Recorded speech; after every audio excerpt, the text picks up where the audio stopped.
Well, this is where we're at with it.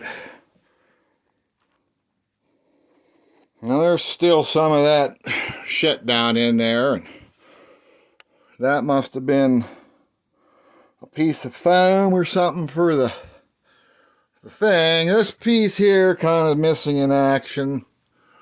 I think he's laying in the bathtub. But a definite improvement. And to get Uncle Doug all wound up with his tube amp going through, he always says the black amps has always got specks of white paint. Well, somebody done put green on this one, so the white specks wouldn't show up. That's good. Now I'm going to scrub this again. Let this soak, dry off, and we'll hit it. Oh, what? That stuff just soaked in. Now that piece there was fairly easy to clean because it was small, and this thing's just a beast to try to manhandle in there and scrub every corner. But we got a good bit of it off. Somebody taped something on there at one point, both sides. And our little hair clip still there. But coming along here a lot better. I'm going to let this dry out. Here's the top and the chassis. Couldn't get the legs or the chrome strips off because them damn screws just wanted to turn into schmoo. So I imagine this is going to go just like that.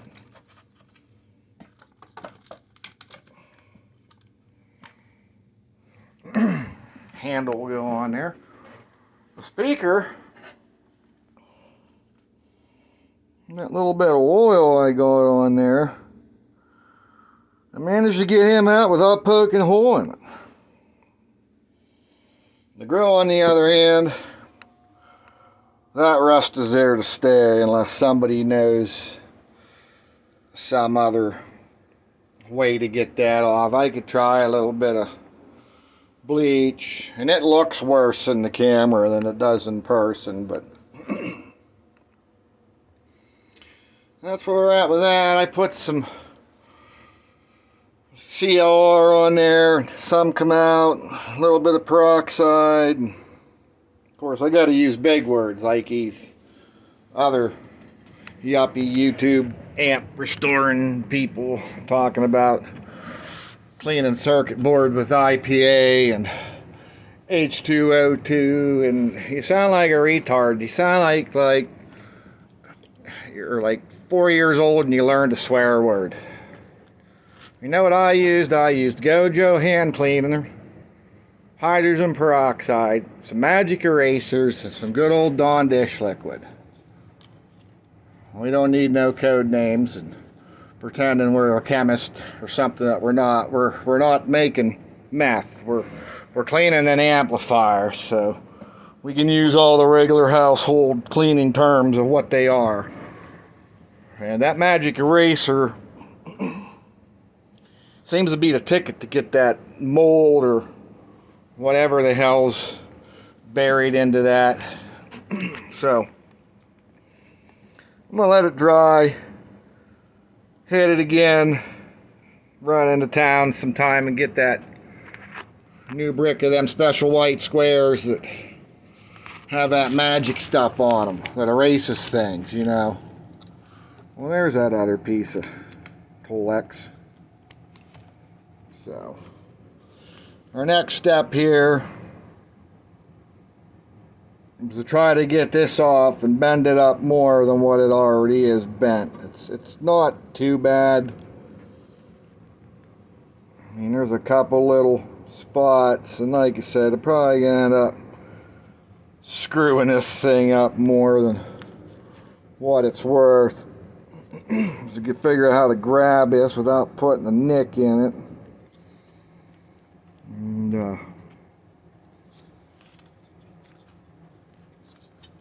put a drop of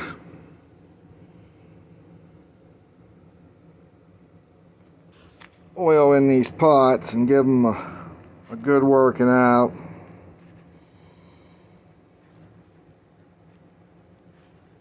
They're all smooth and none of them are locked up for laying outside. Switch even tested.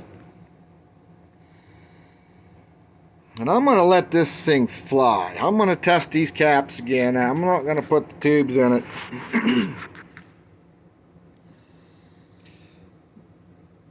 I don't know if there's a diode in here. Okay, there's the power supply. Where's our high voltage? 260 volts.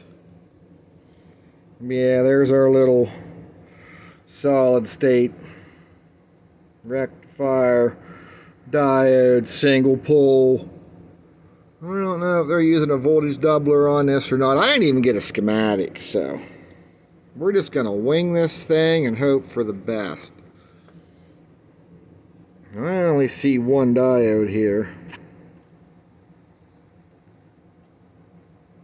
And where does he go? Right to that filter cap. This must be the first node, this must be the second node, and this is the ground, and we're coming all the way over here to the tube. Yeah, here's the transformer, here's our first node. Second node. Through that resistor. He's going there. Doesn't look like they're using anything off that first leg. But get a Q-tip, a little bit of something rough on there, Neverdol or something. We'll clean these contacts out. See if we can save them switchcraft. Maybe they are switchcraft. I don't know. They're Amphenol or switchcraft. Well, this is Japanese, so they're not gonna have American-made pots on there. Maybe these are gonna be